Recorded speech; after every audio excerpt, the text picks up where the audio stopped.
In the launch program, I think it's the difference between what makes somebody great and super great. We call it like an immersion program. I think like the best way to put it is a management training program. A big part of launch is giving students a platform to rotate throughout a hotel and figure out which areas they really connect with. The first stage is we place a student either in food and beverage or rooms. They may start in front of house or they may start in back of house. They're going to get certified on every position.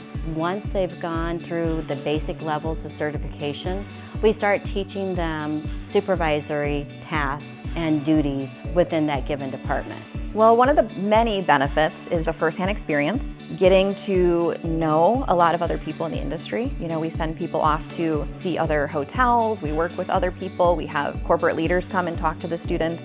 They have access to our senior leadership at White Lodging. They're willing to come and mentor these associates, so they get a level of accessibility that I think most hospitality students do not get.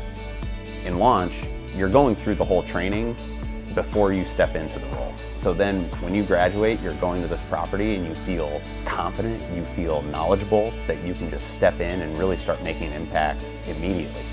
Really what we're doing is we're helping the student to continue their education. They're getting a great education in the classroom, and they have the opportunity to take what they learn in the classroom and put it in practice. The skills that they learn while working with us will carry them through a lifetime.